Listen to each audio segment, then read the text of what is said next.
मेरे पास भी जादू की छड़ी नहीं है। इसी तमाम मुद्दों पर बात करेंगे। बहुत बड़ा पैनल मेरे साथ मौजूद है। सबसे पहले उनका परिचय आपसे कराऊं।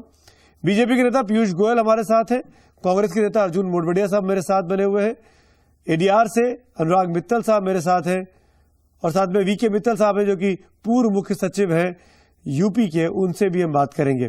सबसे पहला सवाल अर्जुन मोढवाडिया साहब आपसे ही पूछूंगा। आप कांग्रेस पार्टी में, आपकी पार्टी सत्ता में है, आप लोग बड़े बड़े बातें करते हैं, बड़े बड़े वायदे करते हैं, मैनिफेस्टो में बहुत सी ऐसी चीजें बोलते हैं जिसको देखकर लगता है कि वाह, इससे अच्छा वक्त तो हो ही नहीं सकता। 1971 में इंदिरा गांधी कहती हैं गरीबी हटाओ। 71 से 2013 जान सकता हूं कितनी गरीबी हटाई आपने? देखो, जो स्लोगन दिया उसी डायरेक्शन में काम होना चाहिए। ये दुनिया, सारी दुनिया में आप बोले कि ये गरीबी हटाओ तो इवन अमेरिका और जो प्रोग्रेसिव कंट्री है वहां भी थोड़ी सी गरीबी तो रहेगी, लेकिन ये सापेक्ष है। गरीबों की इनकम बढ़नी चाहिए, उसका जो पूरा राज्य का और देश का जो रिसोर्सिस है वो गरीबों के लिए काम में आना चाहिए, उसकी डायरेक्शन में लगानी चाहिए। यूपीए 1 आया, यूपीए 2 आया तो रिसोर्सिस किस और काम में लगा। आज 9 साल 10 साल पूरा हो रहा है, लेकिन 10 साल में हमने केरोसिन का, मिट्टी का तेल का भाव नहीं बढ़ाया, हमने गैस का नॉमिनल भाव रेट बढ़ाया, रेलवे का किराया आज इतने साल होने के बाद इतनी डीजल और पेट्रोल में इंटरनेशनल प्राइसेस बढ़े। चलिए, अब आप तो भी नहीं कीमतों की बात कर रहे हैं। मनरेगा योजना लाई, तो मैं आपको बता देता गांव के गरीबों को 2004 में जब आप सरकार में आए थे ना, तो आलू के दाम थे 7 रुपए किलो, आज आलू 25 रुपए किलो मिलता है। प्याज के दाम आपके जमाने में 100 रुपए किलो तक टच कर गए। टमाटर 60 से 70 रुपए किलो हो गए। ये वो चीजें हैं जो हर घर में इस्तेमाल होती हैं। मैं पेट्रोल डीजल की बात ही नहीं कर रहा हूं। और ये तब स्थिति है जब आपके देश, आपका जो प्रधानमंत्री है वो देश के सबसे अच्छे इकोनॉमिस्ट माने जाते हैं। इन सब के बावजूद भी आपने वादा किया था 2004 में भी और 2009 में सत्ता में आने के बाद कि 100 दिन के अंदर हम महंगाई पर काबू पाएंगे। 100 दिन क्या, 5 साल पूरे होने आ गए, महंगाई कम तो क्या 5 गुना बढ़ चुकी है। देखो, ये आप टमाटर की बात करते हैं, पोटैटो की बात करते हैं, लोकल प्रोडक्ट है और इसके ये पेरिशेबल आइटम है। उसकी कभी कभी समय आ जाता है कि भाई आज देखो जो ओनियन का प्राइस इतना बढ़ गया 100 रुपीज तक, लेकिन आज ओनियन कोई लेने वाला नहीं है, क्योंकि ये जो राज्यों की जिम्मेदारी है। उस समय के जो मंत्री जी थे उन्होंने कहा था कि आप स्टोरेज कर लीजिए, हर राज्यों को चिट्ठी लिखी थी, मेरे राज्य के चीफ मिनिस्टर को भी चिट्ठी लिखी गई थी, लेकिन यहां के लोगों ने परचेज नहीं किया। और इसकी वजह ये हुई कि यही मोदी जी खुद परचेज कर सकते थे, ओनियन का यहाँ स्टोरेज कर सकते थे, नहीं किया, लेकिन उस पर राजनीति दिल्ली में जाकर जरूर की उन्होंने। चलिए, आप इसलिए ये बात बहुत ईमानदारी से बातें निभाने की कोशिश की, जनता ने तय किया, 4 राज्यों में देखा हमने। पीयूष गोयल साहब, आपने भी बड़े बड़े वादे किए, मंदिर की बात की, 370 की बात की, गौ हत्या की बात की। ये तमाम बातें जब बीजेपी बनती है, बीजेपी खड़ी होती है, बीजेपी वोट पाती है, तब ये मुद्दे याद रखती है। चुनाव में जाती है, याद रखती है। चुनाव के बाद बीजेपी 6 साल सत्ता में रह ली, लेकिन कुछ हुआ नहीं। क्यों? सुमित जी, सबसे पहले तो आपको बधाई दूंगा कि आज आपने एक बहुत महत्वपूर्ण विषय पे चर्चा रखी है। नहीं तो आज शाम से लेके हम थक गए, बहुत ही issues which are not really relevant to the people of the country. तो आज आपने महत्वपूर्ण डिबेट। साहब, शुक्रिया, आप मेरी तारीफ कर रहे हैं, हमारे कार्यक्रम की तारीफ कर रहे हैं। हमारी रोज ही भारत भाग्य विधाता में ये कोशिश होती है कि हम एक एजेंडा सेट करें देश के लिए, लोकतंत्र के मेकओवर के लिए। Quite a good subject, thank you. जहां तक वादों की बात रही, मैं आपको याद दिला दूं, भारतीय जनता पार्टी अभी भी बहुत संकल्प लेके चलती है अपने इरादों पे, अपने वादों पे। और जो हमने 370 की बात कही, चाहे हमारे राम मंदिर का विषय हो, वो भारतीय जनता पार्टी की हमारे बुनियादी विषय है। दुर्भाग्य से आज तक हमें अपने बल पे एक एब्सोल्यूट मेजॉरिटी नहीं मिली, चाहे वो आपने 96 की जिक्र की हो, 98 या 99, और हमने सिर्फ यही पीरियड 98 to 2004 में शासन किया। हमें जनता ने इतना नहीं सपोर्ट दिया कि हमें 272 वोट सीटें मिल सके पार्लियामेंट में। अब हमें कोएलिशन बनाना पड़ा और कोएलिशन के अलग अलग अंग उन विषयों पे हमारे साथ सहमति नहीं रखते थे, तो एक कॉमन मिनिमम प्रोग्राम बना कि ठीक है, आज कांग्रेस के दुशासन को हटाने के लिए हम पार्टीज मिलके कॉमन मिनिमम प्रोग्राम या एक नेशनल एजेंडा ऑफ गवर्नेंस जो हमने तय किया था आपस में, उसमें हमने सरकार चलाई, बड़ी बेखूबी से चलाई। महंगाई एकदम कम की, जो आसमान पे थी उसको बहुत कम किया। अनएम्प्लॉयमेंट को बहुत बड़े रूप में कम किया। 6 करोड़ नौकरियां अटल जी के शासन में क्रिएट हुई। अटल जी के शासन में फिस्कल कंसोलिडेशन आया। और जहां तक हमारे राज्यों की सरकार है, आप हमारे राज्यों में देखिए, highest growth, agricultural performance is very good, the education and health standards have improved. आप अगर देखिए अनएम्प्लॉयमेंट, तो गुजरात में जहां से मोडवाडिया जी आते हैं, कंट्री का सबसे लोएस्ट अनएम्प्लॉयमेंट गुजरात में है। Industrial development, agricultural growth, tourism का ग्रोथ, हर सेक्टर में Gujarat is number 1 in the country. 10 वर्ष, 1 दशक जी लगातार कंपाउंडेड एनुअल ग्रोथ 10% से ज्यादा भारत के इतिहास में एक ही बार हुआ है, और वो गुजरात में गत 10 वर्षों में हुआ है। जी। तो भाजपा एक ऐसी पार्टी है जो अपने वादों पे कायम रहती है, करके दिखाती है। जो भी मुद्दे आपने उठाए, जब हमारे पास स्पष्ट बहुमत होगी, वो भी करेंगे। और भारत भाग विधाता में आज हम बात कर रहे हैं चुनावी वादों की, चुनावी घोषणाओं की, चुनावी घोषणा पत्रों की, जो सिर्फ लगता है कि चुनाव जीतने के लिए किए जाते हैं। दरअसल वादे क्या हैं? वादों को तो अक्सर राजनीति में लोग बाग भूल जाते हैं, उस पर चुपचाप बैठ जाते हैं सत्ता में आने के बाद। चुनाव से पहले आसमान से तारे तोड़ लाने के वादे किए जाते हैं, और हार गए तो कोई बात नहीं, और अगर जीत गए तो आसानी से कह दिया जाता है कि भाई हम क्या करें, हमारे पास कोई जादू की छड़ी थोड़ी ही है। चुनाव से पहले तो नेता जादू की झप्पी के साथ जैसे जादू की छड़ी से सारे मसले सुलझाने का दावा करते हैं, लेकिन चुनाव होने के बाद तेवर बिल्कुल ही बदल जाते हैं। ये ऐसी मुश्किल है जिससे निपटने के लिए सरकार के पास कोई जादू की छड़ी नहीं है। मैं तो कोई ज्योतिषी नहीं हूँ। ऐसा नहीं कि हमारे पास कोई जादू की छड़ी है, एक साथ सारे हो जाएंगे। हैरानी की बात तो ये है कि इन्हीं नेताओं को वोट मांगते और चुनावी ऐलान करते वक्त ये याद ही नहीं रहता कि मसले हल करने के लिए जादू की छड़ी चाहिए या नहीं।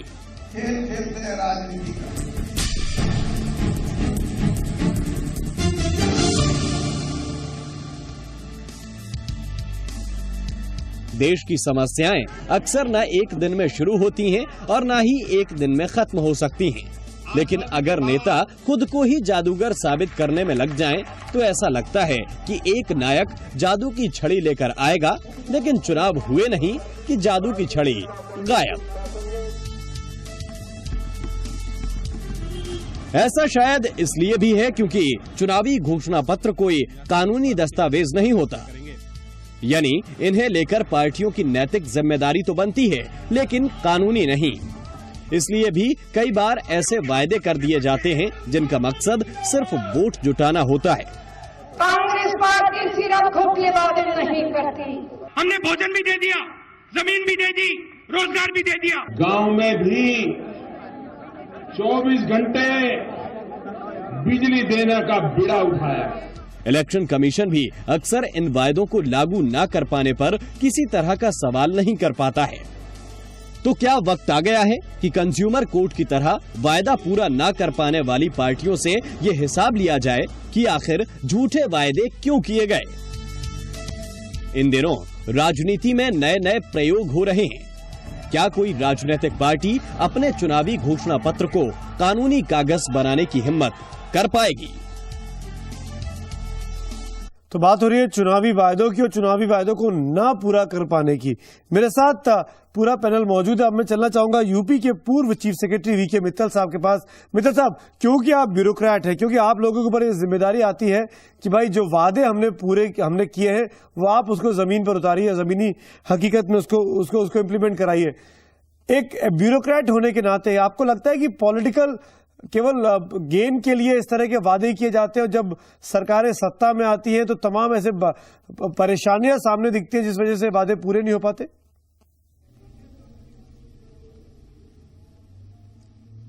आप सही कहते हैं साहब, वायदे इसलिए पूरे नहीं होते क्योंकि वो स्टेटमेंट ऑफ गुड इंटेंशंस होते हैं। हम ये कहेंगे, हर चीज फ्यूचर टेंस में जाती है, आज की डेट में क्या हो रहा है, क्या होने को है, कोई ध्यान नहीं करता। फ्यूचर टेंस में आज जो पावर में मिनिस्टर भी आ जाते हैं वो भी ये कहते हैं 3 महीने के अंदर महंगाई कम हो जाएगी, इस महीने के एंड तक महंगाई कम हो जाएगी। कोई जवाबदेही नहीं है, महंगाई कम होने की जगह बढ़ जाती है। उसी तरीके से भ्रष्टाचार हटाओ, भ्रष्टाचार हटाने में तमाम सीबीआई के केस दर्ज किए जाते हैं। जब किसी को अपना राजनीतिक एम ऑब्जेक्टिव पूरा करना होता है, केस विथड्रॉ कर दिए जाते हैं। बिल्कुल, इसको देखते हुए कभी भी भ्रष्टाचार तो मिट नहीं सकता। बिल्कुल।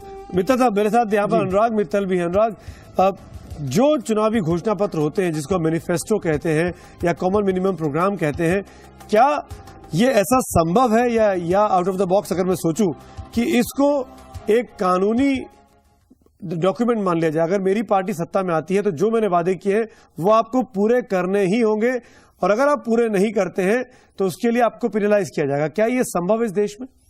देखिए, डेफिनेटली ये पॉसिबल है, लेकिन क्योंकि इसके प्रति किसी ने सोच नहीं जाहिर की है, ना इसको सीरियसली लिया जाता वेरियस पॉलिटिकल पार्टीज के द्वारा भी, तो डेफिनेटली इसको एक कानूनी जमला जो आप बात कर रहे हैं पहनाया जा सकता है। एक लॉ ऑफ टॉट्स होती है जो विदेश में तो बहुत एक्टिवली यूज की जाती है, जिसमें यदि आप कोई वादा करते हैं और उसको आप पूरा नहीं करते तो under the law of torts उसके खिलाफ आप कर सकते हैं, जैसे कि कंज्यूमर कोर्ट की आपने एक बाइट में दिखाया।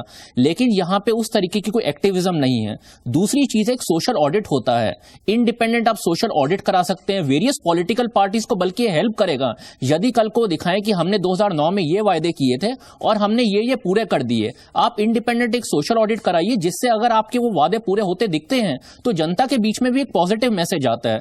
दूसरी चीज यहां पे आप ये भी देखिए कि कई बार मैं आपके शो में आने से पहले वेरियस पॉलिटिकल पार्टीज के मैनिफेस्टो देख रहा था। कुछ ऐसे प्रोग्राम्स हैं जहां सभी पॉलिटिकल पार्टीज कह रहे हैं कि हम जुडिशियल रिफॉर्म, पुलिस रिफॉर्म या इलेक्टोरल रिफॉर्म करेंगे। जब आपके तीनों मैनिफेस्टोज में जो प्रमुख पार्टी है ये कॉमन एजेंडा है, फिर भी उन पर इनकी नीति नहीं बन पाती, फिर भी वो आज तक इंप्लीमेंट नहीं हुए हैं। तो सोशल ऑडिट, कॉमन एजेंडा वो भी नहीं इंप्लीमेंट हो पाते। और जो आप जैसे कॉर्पोरेट्स में देखें, वहां पे एक ऑर्गेनाइजेशन का ऑब्जेक्टिव होता है जो नीचे डिपार्टमेंट लेवल पे और टीम लेवल पे उसको आपको कंप्लाई करना पड़ता है, जो आपकी रिपोर्ट कार्ड बनती है।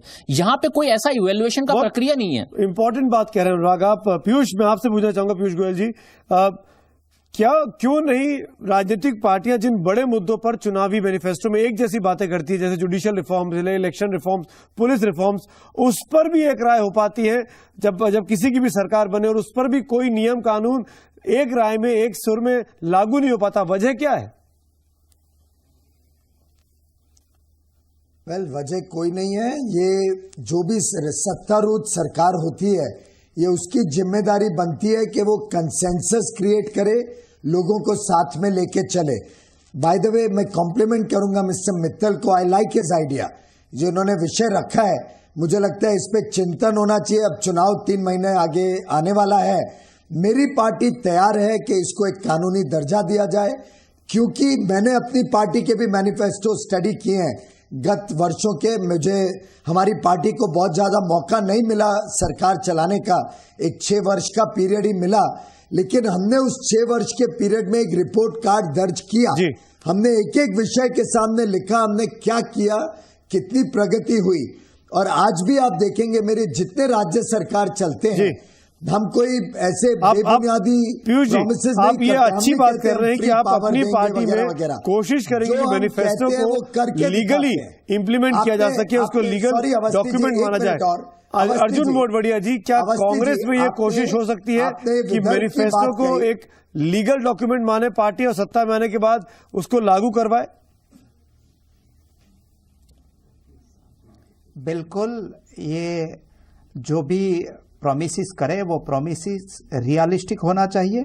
और मैं मानता हूं कि सोशल ऑडिट के बारे में तो सबको एग्री हो जाना चाहिए कि कितना, जब शासन में होते हैं तब और कोई बात करते हैं और ऑपोजिशन में होते हैं तो और बात करते हैं। मैं गुजरात में बताता हूं कि यहाँ तो 20 साल से बीजेपी पार्टी सत्ता में है। 2012 का चुनाव हुआ, उस समय हमने एक प्रॉमिस किया कि हम हर लोगों को 16 लाख लोगों को, 16 लाख परिवार को अपना घर बना के देंगे और वो लोन से देंगे। उसके सामने मोदी जी ने एक नया उसके सामने प्रॉमिसेस किया कि हम 50 लाख लोगों को घर देंगे और उसमें वो कोई पैसा भी नहीं लेंगे। लेकिन अब शासन में आए तो उन्होंने बता दिया कि ये घर तो बिल्डर को बनाना है, हमें कोई नहीं बनाना है। पहले तो बात ये थी कि 50 लाख परिवार को आप घर देंगे, उसका मतलब कि 2.5 करोड़ लोग क्या रास्ते में थे आज तक? अगर ये रास्ते में है तो आप गुजरात को प्रोग्रेसिव किसी तरह मानेंगे? 10 लाख लोग, अर्जुन जी, 10 लाख युवा बेकार। अर्जुन मोडवाडिया जी, बीच में तो उन्होंने कहा माफी था कि चाहता हम हूं। उसको मैं चाहूं तो बहुत देंगे। आसानी से इस कार्यक्रम में राजनीति को और राजनीति के नाम पर रोटी सेकने की कोशिश को मैं आसानी से आप पीयूष जी और आपको आपस में लड़वा सकता हूं, बहस करवा सकता हूं, लेकिन मेरी मंशा वो नहीं है और ना ही मैं वो चाहूंगा कि आप इस तरह की बातें करें। बहुत छोटा सा सवाल आपसे पूछ रहा हूं, क्या आप अपनी पार्टी में इन्फोर्स करेंगे कि वो अपने घोषणा पत्र को लीगल डॉक्यूमेंट माने? क्या आप ये वादा करते हैं आज जी न्यूज पर? जी, मैं मानता हूं कि उसको लीगल डॉक्यूमेंट नहीं तो एक सोशल ऑडिट करना चाहिए और जो फेक प्रोमिसेस करते हैं लीगल डॉक्यूमेंट, लीगल डॉक्यूमेंट चाहिए, उसको सभी पार्टी को एग्री होना चाहिए। Legal document. नंबर 2, अगर लीगल डॉक्यूमेंट के लिए भी कोई तैयार है तो उसके अपना टेंटेटिव बजट, ये कैसा भारत का बजट होगा अगला, ये उसके आधार पर प्रोमिसेस करना चाहिए और उसमें लीगल डॉक्यूमेंट के लिए आप तैयार हैं अर्जुन मोडवाडिया जी? मैं अभी पीयूष जी से काउंटर भी ले लूंगा। अब आपके सामने दो बड़ी पार्टी के नेता मेरे साथ हैं। अर्जुन जी, कांग्रेस पार्टी तैयार है लीगल डॉक्यूमेंट का रूप देने के लिए? जरूर हम तैयार हैं, लीगल डॉक्यूमेंट के लिए हम जरूर तैयार हैं। उसमें पीयूष जी, पीयूष, बीजेपी तैयार है? बड़ा घूम फिर के तैयार हुए, अच्छी बात है एकदम। मैं तो खुद कह रहा हूं क्योंकि हमारी पार्टी एकमात्र पार्टी है जिसने जो वादे किए वो पूरे किए। इन्हीं के खुद के स्टेट में मुझे पता इंपॉर्टेंट, आप दोनों बड़ी पार्टियां यहाँ एक साथ एक सुर में बोल रही हैं जी न्यूज के इस मंच पर कि आप अपने मैनिफेस्टो को लीगल डॉक्यूमेंट मानने को तैयार हैं। वही बनाएंगे, कहां वादा पूरा किया आपने? आखिरकार जो राजनीतिक पार्टियां अपने वादों को, चुनावी वादों को पूरा नहीं करती है, जैसा कि दो बड़े नेताओं ने एक साथ इस मंच पर आज माना है कि हम अपने मैनिफेस्टो को लीगल डॉक्यूमेंट मानने को तैयार हैं, अगर ये वादा पूरा नहीं हुआ तो क्या होना चाहिए? अनुराग मित्तल जी, अगर कांग्रेस, बीजेपी जैसी बड़ी पार्टियां अपने मैनिफेस्टो को लागू नहीं करती हैं तो क्या होना चाहिए? देखिए, वही जो मैंने आपको बोला कि एक इसमें लॉ ऑफ टॉट्स होता है। जैसे आप कंज्यूमर कोर्ट्स की बात कर रहे थे, एक जो अकाउंटेबिलिटी फैक्टर है, जब जनता अपना वोट देती है वो इस विश्वास पर देती है कि आप ये जो प्रोमिसेस कर रहे हैं उसको फुलफिल करेंगे। जो आपका एक वोट है, वोट आप क्या है? वोट आप एक ट्रस्ट के बेसिस पे दे रहे हैं कि मैं ये आप पे विश्वास कर रहा हूं जो आपने मुझे अपने मैनिफेस्टो में वेरियस प्रोग्राम्स के बारे में बोला है। दूसरी चीज इसमें मैं ये भी कहना चाहूंगा, बजट एक गवर्नमेंट के पास टूल होता है जिसके थ्रू वो मैनिफेस्टो को इंप्लीमेंट करते हैं। हर साल हम फाइनेंस बजट देखते हैं, हर साल हम इकोनॉमिक सर्वे देखते हैं, लेकिन कभी भी हम पार्लियामेंट्री डेमोक्रेसी में ये नहीं देखते कि पिछले साल जो मैंने 60,000 करोड़ रुपए दिए वो कहां तक मैंने मैनिफेस्टो से लिंक किए। आपको मैं बताता हूं, अफ्रीका जैसी छोटी सी कंट्री में वहां का जो प्लानिंग कमीशन है, नेशनल डेवलपमेंट प्लानिंग कमीशन से मैनिफेस्टोस को लिंक करती हैं। यहां भी हमारा प्लानिंग कमीशन है लेकिन उसके साथ हम लिंक नहीं करते। बहुत इंपॉर्टेंट बात कर रहे हैं। अफ्रीका जैसे छोटे देश घाना में इस तरह की बात होती है। वीके मित्तल साहब मेरे साथ हैं। मित्तल साहब, एक आखिरी कमेंट आपसे चाहूंगा, अगर राजनीतिक पार्टियां अपने चुनावी वादों को पूरा ना करें तो क्या इन पर कोई कानूनी कार्रवाई होनी चाहिए? किसी सजा का प्रावधान होना चाहिए? कोई प्यूनिटिव एक्शन का प्रावधान होना चाहिए? सब लॉ ऑफ टॉट्स की बात की, मैं उससे सहमत हूं, परंतु ये बात सोचने की है कि हर मुद्दे पे कानून बना हुआ है। जहां तक मेरी जानकारी है, इंडिया में पर कैपिटा इनेक्टमेंट सबसे ज्यादा है, भ्रष्टाचार का भी है, आपका right to education, right to food security, सब कुछ बना हुआ है जी। हम उनको इन्फोर्स क्यों नहीं करते? नया कानून बनाने पे जाते हैं, सामुदायिक दंगा को रोकने के लिए कानून बना दिया। क्या पहले के कानून नहीं थे? क्या पहले कानून था, उसको इन्फोर्स कीजिए। चलिए, मुजफ्फरनगर में दंगे हुए, जैसे टीवी में दिखाया गया है कि एक मिनिस्टर ने कहा जो होता होने दो। तो ये तो दंगे पहले कानून तो बने हुए हैं। मेरा तो यहाँ पे चिंता इस बात की होती है है कि जब चुनाव जीतने होते हैं तो आप बातें करते हो, जब चुनाव जीत कर आ जाते हैं चाहे वो कोई भी पार्टी का नेता क्यों ना हो, वह छूता नहीं है ये कहने में कि भाई मैं कोई ज्योतिष हूं क्या, मेरे पास कोई जादू की छड़ी है क्या, मैं ये कैसे कर सकता हूं, हम सबको मिलजुल कर करना है, तब बात ये हो जाती है। अचानक बड़ी आसानी से कन्वीनियंस के साथ अपने बयानों को हल्का सा ट्विस्ट कर देते हैं नेता। मैं शुक्रिया अदा करना चाहूंगा तमाम पैनलिस्ट का यहाँ पर, लेकिन जाते जाते भारत भाग्य विधाता में एक सुझाव जरूर देते जाना चाहूंगा। राजनीतिक पार्टियों का अपने मैनिफेस्टो पर नैतिक के साथ कानूनी जिम्मेदारी भी जरूर होनी चाहिए। चुनाव आयोग को चुनाव से पहले पार्टियों से पिछली बार के अधूरे वादों का हिसाब जरूर लेना चाहिए। राजनीतिक पार्टियों पर अपने वादे तय वक्त में पूरा न करने पर जुर्माना होना चाहिए, सजा का प्रावधान होना चाहिए और पार्टियों से ये भी पूछा जाना चाहिए कि बड़े बड़े वादे लागू करने के लिए उनके पास आखिरकार रोड मैप क्या है। और जाते जाते आज गालिब साहब का जन्मदिन है तो उनका एक शेर भी, तेरे वादे पर जिए हम तो ये जान झूठ जाना कि खुशी से मर न जाते अगर एतबार होता। शुक्रिया इस कार्यक्रम में जुड़ने के लिए।